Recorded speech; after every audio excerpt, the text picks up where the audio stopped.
Hello. In this chapter, we study multiple integration. Before we move to the topic, I would like to recall the picture from Calculus 1. In Calculus 1, we study differentiation rules, and then integration, right? And we know that differentiation and integration are two inverse processes. If you have function f, y equal to f of x, differentiation helps you to find velocity, right? That is differentiation. And once you have derivative and you want to recover the function, you will integrate. Integration. So you have your function f x plus c equal to integral of fx dx of fx prime dx. Okay. But when you integrate, you have some constant in here, right? Because you have a family of antiderivatives. And in order to find c, usually they give you an initial condition.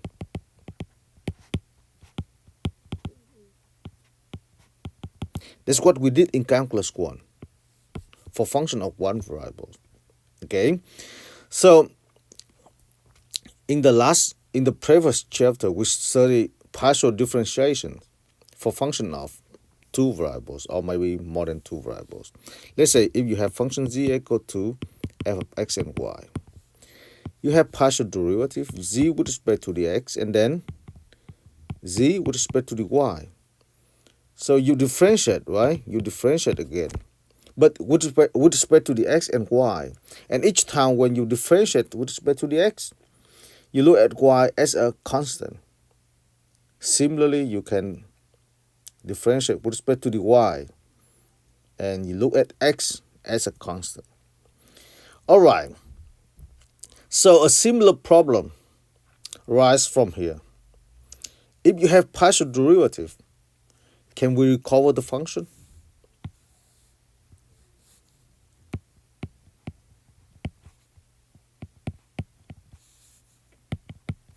Yes or no? Basically, yes. And no. Okay, so let's consider the following example, and we'll see. I have some function f, x and y, that is z, and I know partial derivative with respect to the x is equal to 2xy. I want to recover the function. So by the logic of calculus 1, I just integrate. So I said, yeah, I will integrate the function, the partial derivative with respect to the x. So I have the following one: 2xy dx, right? But y is a constant, so I integrate with respect to the x only. I take 2y out, right? I get x dx in here, and that is 2y x squared over 2 and plus c, the constants in here. And then I have y x squared plus c. C is a constant, but that is not a constant. That should be a function of y. Make sense? That is a function of y. So I would write in here that is cy. Make sense? Because in this case, we look at y as a constant, right? So any constant in this situation would be depending on y. So I have the following one. I can write I can write some family of antiderivatives, right? So I write f xy plus cy equal to y x squared. That's what I got. Make sense? So in case if they give you some initial conditions or something similar to that, maybe you may determine cy, and then finally you get your function. All right. So that is the first, analog how to use idea of calculus 1 in calculus 3. So if you look at y as a constant, you might consider the following integral. Integral from 1 to 2y to xy dx. So in this case, 1 and 2y are integration limits. Makes sense? So you might have like y x squared and then evaluate it from 1 to 2y. Right? And from here you can find, you plug 1 and 2y into the function, so you get y 4y squared minus 1. Okay, so basically your function looks like 4y cubed minus y. Okay, in general we have the following formulas.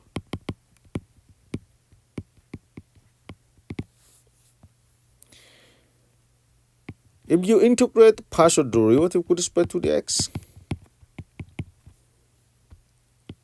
from h1y to h2y, where h1 and h2 are two functions of y, you have the function f, x and y evaluated from h1 y to h2y. Make sense? And that is f h2 y y minus f h1 y and y. If you evaluate integral of partial derivative with respect to the y, xy dy from h1x to h2x, where h1 and h2 are functions of x and they are integration limits in this case. So you get the function fxy but evaluated from h1x to h2x.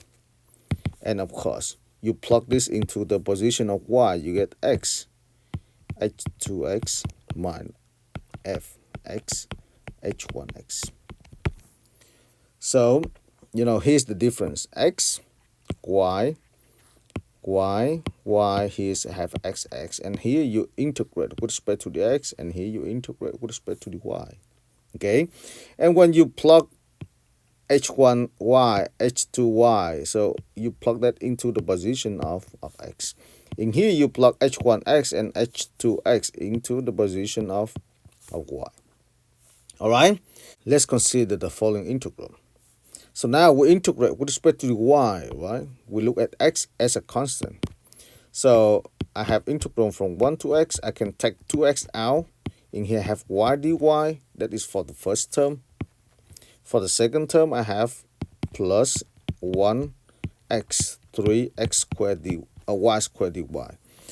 Okay, so I have 2x y squared over 2, just the power rule, right? Evaluated from 1 to x, plus 3 y cubed over 3, evaluated from 1 to x. 2 with 2 will be cancelled out. I have x squared minus 1. Okay, and then plus, again, 3 with 3 will be cancelled out. I get x cubed minus 1. So overall, I have 2x cubed minus x and then minus 1. So that is the answer. And now, I want to integrate this function with respect to the x. So I have to consider the following.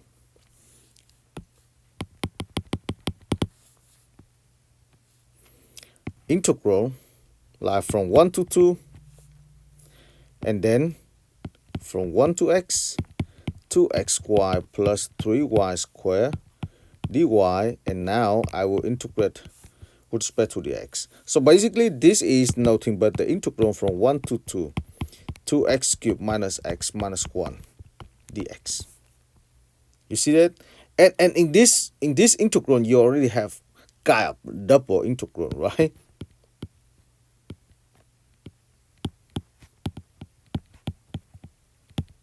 because you have two integrals in here. You see, you have double integrals in there.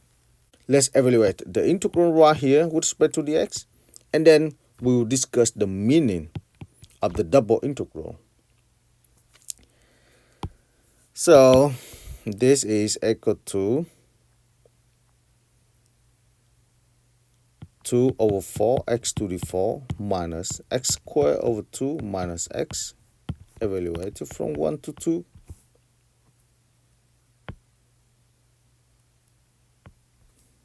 And I just plug 2 and 1 into this. I get 4 minus -1, which is 5. Alright, so the double integral is equal to 5. This is equal to 5. So what is the meaning of 5 in this situation? Let's look at the integral one more time. So in here you have two integrals. The first integral with respect to the y and evaluated from 1 to x. That means in this case I have y greater than or equal to 1 and less than or equal to x. Alright? And in the second integral, we integrate with respect to the x on the interval 1 to 2. That means x is greater than or equal to 1 and less than or equal to 2. So we have some region right here. Okay, let's plot that on the x or y plane. I have x, y in here. So I have to graph the function y equal to x, right? And choose the region under that. Makes sense? Alright, so I have y equal to x. That is y equal to x. And then I pick the region, under this straight line, because y is less than or equal to x. But at the same time, y is greater than 1. So I have 1 right here, right? And here is the line y equal to 1. Greater than 1 and less than y equal to x. So I may have the following picture, just like this. Okay. And x is between 1 and 2. So here is 1. Here is 2. Since x is between 1 and 2, I have this. Overall, I have the following region. That is the intersection. So we have the region right here, right?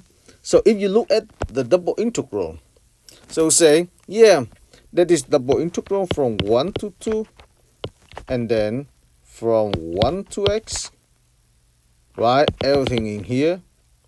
You have function, and then you have dy, and then you have the x right here. So basically, we look at double integral like the integral on some region. Makes sense? So that is, the integration region.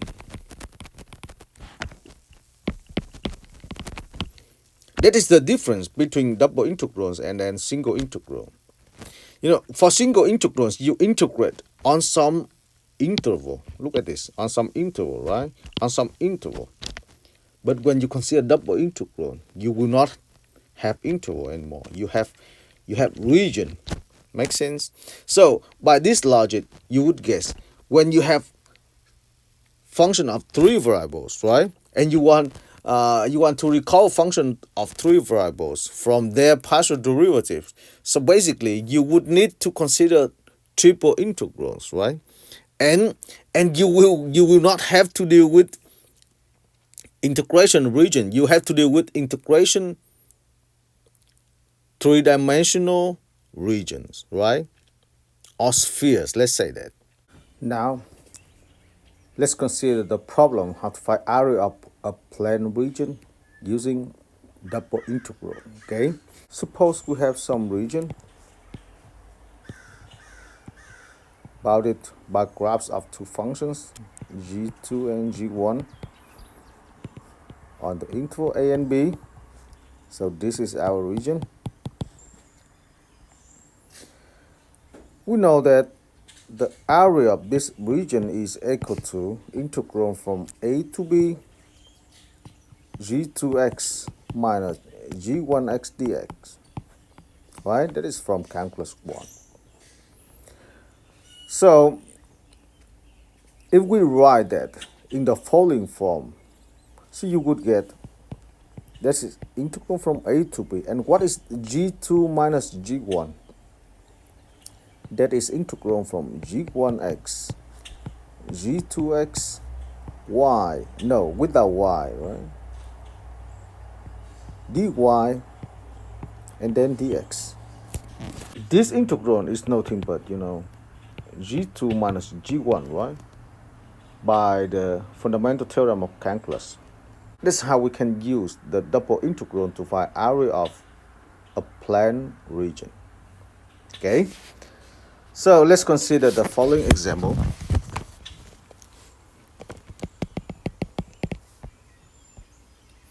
You have function f of x equal to psi of x, and g of x is equal to cosine of x. And you consider the interval pi over 4 to 5 pi over 4. Okay? You want to find the area of the region bounded by the graphs of these two functions.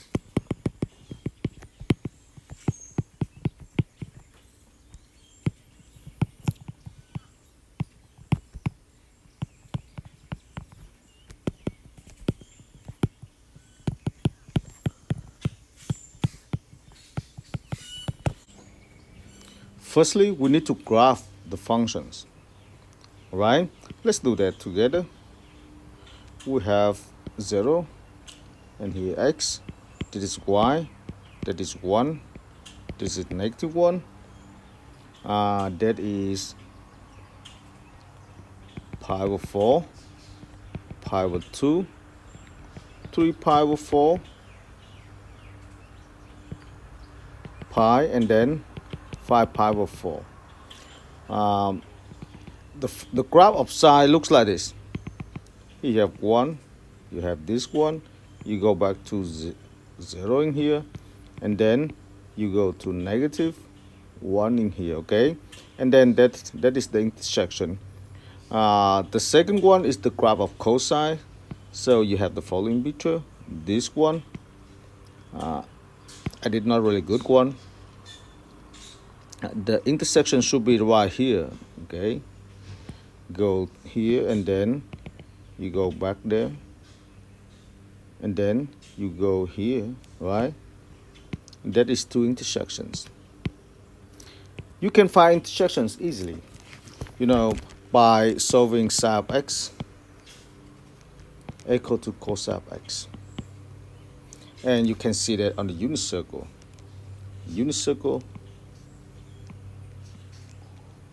This is the cosine A6. That is the sine A6. So that equal right here, pi over 4. And then right here, 5 pi over 4.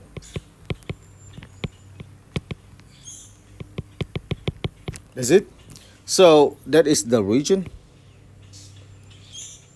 Now let's use double integral to find the area, okay?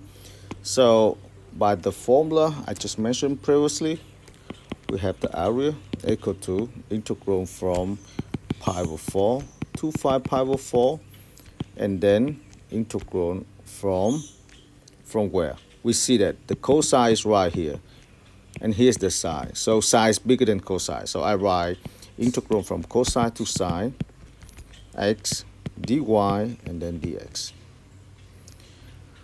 So we have integral from pi over 4 to 5 pi over 4. We have y evaluated from cosine to sine dx, and that is integral from pi over 4 to 5 pi over 4 sine x minus cosine x dx, right? And antiderivative of sine is negative cosine. Antiderivative of cosine is sine. So I have negative cosine minus sine evaluated from pi over 4 to 5 pi over 4. And now we just plug numbers into the function. We get negative cosine of 5 pi over 4 minus sine of 5 pi over 4, and then minus negative cosine pi over 4 minus sine pi over 4. We already saw the unit circle right there. Okay, so from here we can calculate, you know, the function values at 5 pi over 4. So basically that is equal to negative square root of 2 over 2 minus negative square root of 2 over 2. Okay, minus, so here I have minus means plus, right? So I write plus in here, square root of 2 over 2 plus square root of 2 over 2. So overall I will have 2 square root of 2. So that is the area of our region. Before we move to the next example, I would like to mention one thing. Look at this picture and compare the integral. All right, so, you know, first we integrate with respect to the y, right? And in that case, we look at x as a constant. So if we look at this picture and I consider x as a constant right here, so I integrate with respect to the y. You see, if this is x, so I have cosine x right here and then sine x right here. So that's how we integrate the first integral, right? And then after that, we move this guy along the interval from pi over 4 to 5 pi over 4. So basically we move this line, you see, we move this cut just along this interval. At the end we get double integral. Or in this situation, this is called iterated integral. Because, you know, we can separate, you know, two integrals in this situation. I remember when we study applications of integrals in calculus 2, we use integrals to find volumes, areas, surface areas, and then other things. And that is also important when we consider the cut with respect to the x or with respect to the y, right? And that also matters in this situation. Okay, so now what happened if I change the orders of integrations? That means now I don't want to fix x, I want to fix y, for example. Okay, so I fix y. Oh, sorry. Now I fix y. I fix some y right here, right? So that means I have to evaluate the integral from where? From this point to this point. You see that? So that means when we change the integrals, the integration limits will be changed accordingly. Okay, so let's consider that. Integral from 0 to 2, and here y squared to 4 dx dy. In this, we need to evaluate the integral with respect to the x first and then y, right? But, you know, as we just saw, we need to graph the region. Okay, how to see that? So from the definition of this integral, I can see x goes from where? From y squared to 4, right? And then y goes from 0 to 2. So that means we have to graph the parabola y squared equal to x. Okay, here's the picture. So y is x, here is 0. This is 1, 2, 3, and 4. And the parabola looks like this. When y equal to 2, that is equal to 4. Okay, so this is 2. That is x equal to y squared. X goes from 0 to 4, and y goes from 0 to 2. So basically, our region look like this. Alright, so if you integrate with respect to the x, that means you fix y. So I fix y right here. I integrate with respect to the x. I goes from where? From y squared. That is y squared, 2 to 4. You see this? When I change the order of integration, from dx dy to dy dx. That means I have to integrate with respect to the y first. And in that situation, I have to fix x. I look at x as a constant. So I fix x.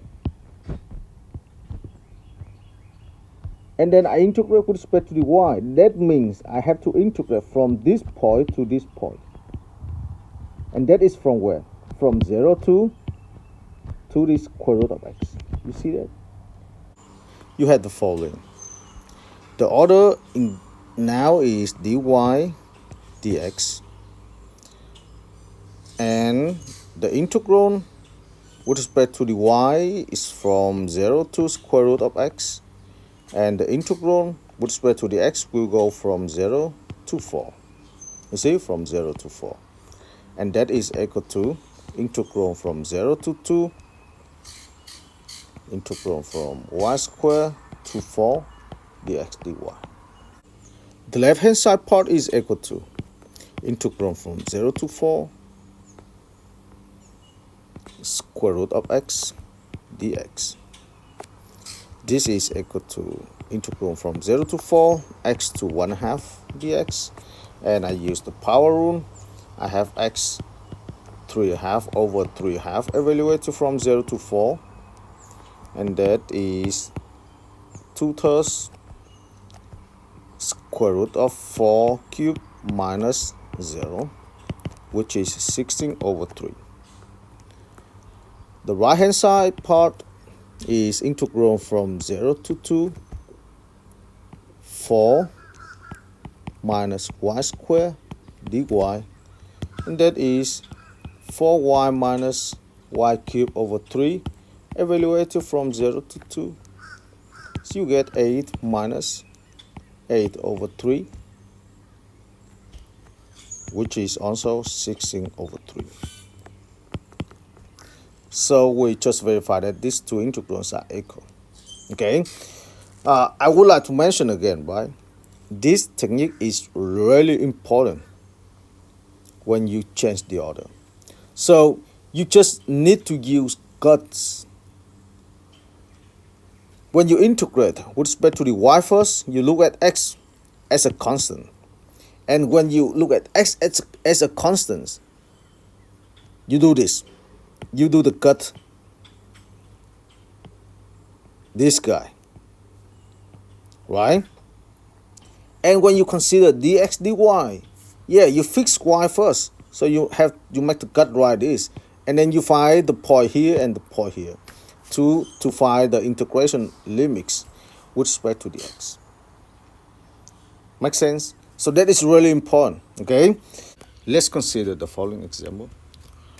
Find the area of the region that lies below the parabola y equal to 4x minus x squared above the x-axis and the line y equal to negative 3x plus 6. So we have to graph them first, okay? Let's do that. Before we graph them, probably we need to find the intersection between the line and then the parabola. And at the same time, we also need to find all zeros of the parabola because we have the x-axis in here and then the parabola. Make sense? So we need to do some preparation steps. First, I put 4x minus x squared equal to 0. From here, I have x 4 minus x equal to 0. I have x equal to 0 or x equal to 4. So we have two zeros, right? 0, 4 in here. In the middle, we have 2. I plug 2 into the equation of the parabola. I get a minus 4, which is 4.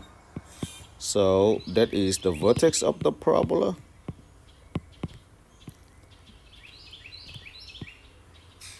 Okay. Next, I find the intersection between the parabola and the straight line. I put 4x minus x squared equal to negative 3x plus 6. I have x squared minus 7x plus 6 equal to 0. This equation has a special root, which is x equal to 1. So I factor this out. I get x minus 1. And then x minus 6 equal to 0. From here, I get x equal to 1 or x equal to 6. right? So, but 6 is very far from here, right? Let me graph the straight line. When x equal to 2, y equal to 0, so there is the one, another point is right here. So I have this straight line. The intersection might be very far right here, right, with the 6. But we don't need this point because we just need the region lies below the parabola and above the x-axis and the line. So here's the above x-axis, right? And then the line and then the parabola. So basically this is our region. And the intersection here is 1 and 3. Another one is 4, 0. And this point is 2 and 4. And we need to find the region, the area of this region. Okay, so now let me write two iterated integrals.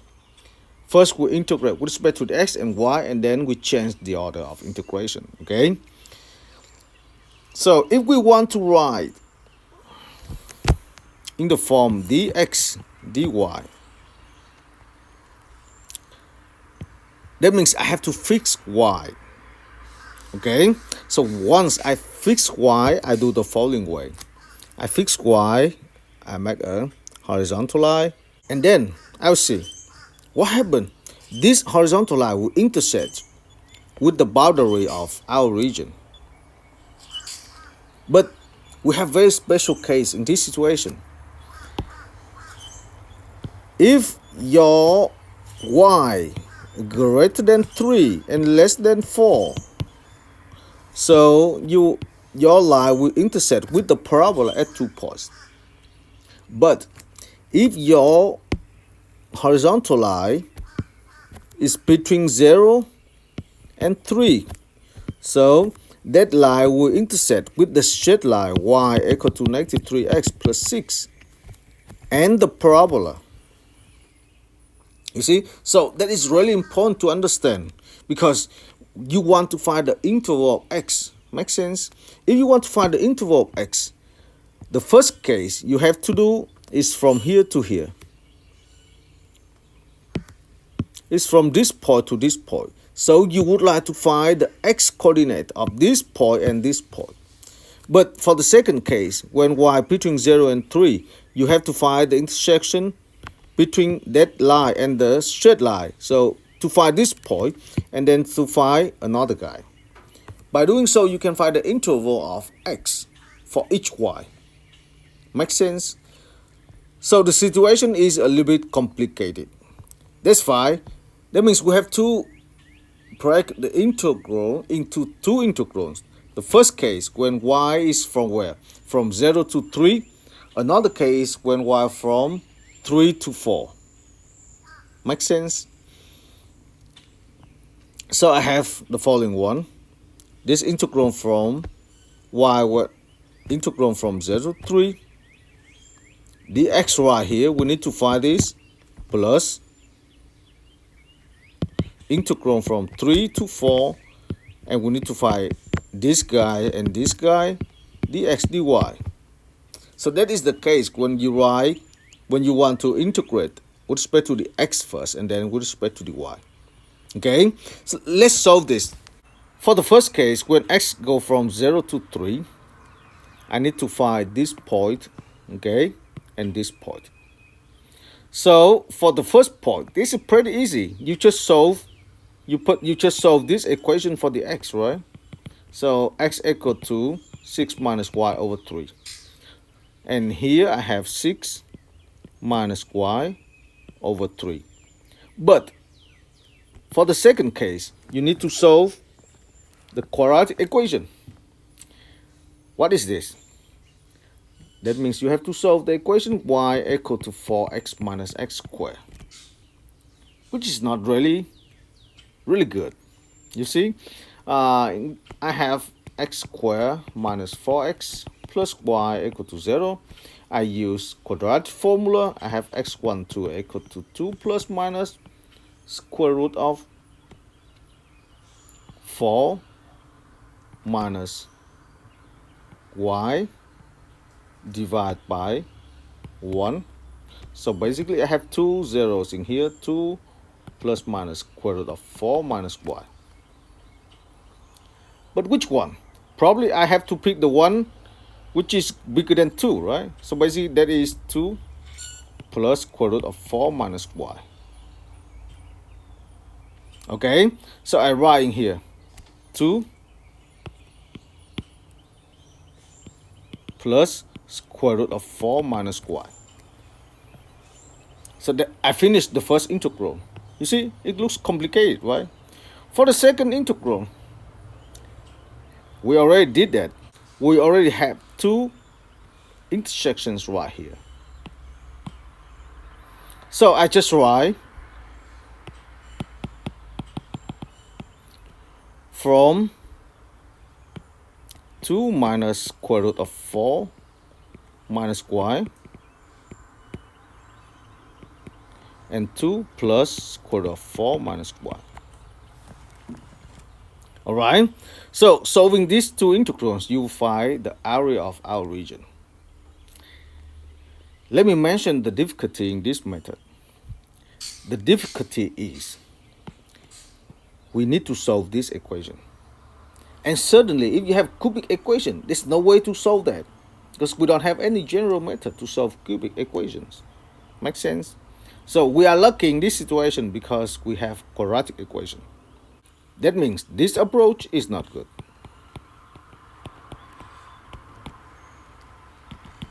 Sorry for that.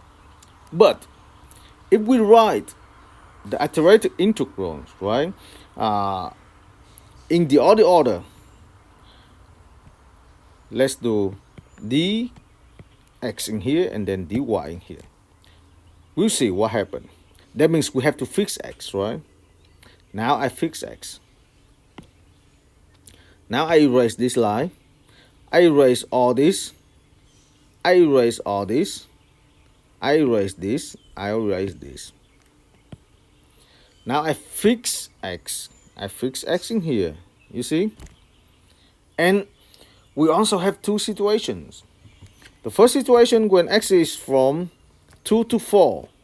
So when x is from 2 to 4, you have intersection. One is from here and one is right here on the parabola. But when x is between 1 to 2, you have two intersections right here. One is on the line, one is on the parabola. So you still need to break the integrals into two integrals, okay? You still have integral from where? X is from 1 to 2, and you need to find this guy and this guy, plus integral from where? From 2 to 4, and you need to find this guy and this guy, dy dx. But maybe in this situation, it's easier to find integration limits. Okay, let's consider the case when x is between 1 and 2. So when x is between 1 and 2, we need to find the y right here. But we already have that because, you know, the y coordinate of this point is just negative 3x plus 6. And the y coordinate of the second point is just, you know, right here. Because that point satisfies the equation of the parabola. So I will do that real quick. I just write right here. That is negative 3x plus 6. And in here, 4x minus x squared. It's pretty easy. Similarly, I can find the coordinates of the second one. So they are here, this point and this point. That is 0, right? And this point is what? It's just 4x minus x squared. So I have the second intervals for this integral. I write here is 0 and here is 4x minus x squared. Okay, so it seems like the second approach is much better than the first approach. Now we can evaluate each integral and then we sum them up, we get the area of the whole region. Make sense? Okay, let's do that. For the first integral, this equal to integral from 1 to 2. I have 4x minus x squared minus negative 3x plus 6 dx, and that is 1 to 2 negative x squared plus 7x minus 6 dx equal to negative x cubed over 3 plus 7x squared over 2 minus 6x, evaluated from 1 to 2. And that is equal to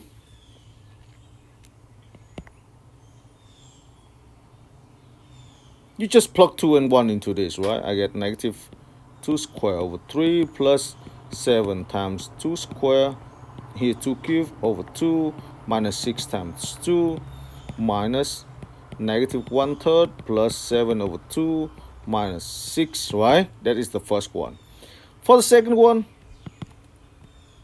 I have integral from 2 to 4, and here I have 4x minus x squared dx, and that is 4 over 2 x squared minus x cubed over 3, evaluated from 2 to 4,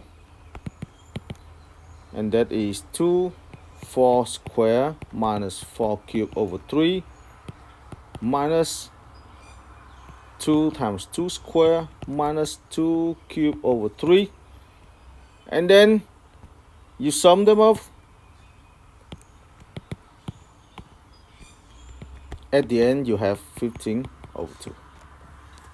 So that's how we can use the iterated integrals to find the area of those regions. Make sense? Okay, let's look at this again, right? We have two approaches. We can integrate with respect to the x first and then y, or with respect to the y and then x. But as we have seen, in this situation, the integration with respect to the x first and then the y is more complicated, right? So you just choose the way when you integrate with respect to the y and then the x. You know, what did we learn in this situation? We have functions. That is important. We have functions right here. We have the equations of the line and then of the parabola. Y with respect to the x. So that's why when you want to use iterated integrals, you would like to integrate with respect to the y first and then with respect to the x, because you already have formulas for the y. Makes sense? So basically, in this video, we study how to use iterated integrals to find areas of a plane region and how to treat integrals, how to treat with the integration limits. In this video, we study how to use iterated integrals to solve the problem in Calculus 1. Find the area of region enclosed by graphs of functions. And we discussed different approaches when we change the order of integration. So I hope that the idea is clear enough in here. And I mention again, right? This is really important for the whole chapter. Okay? Thank you for watching and see you in the next video.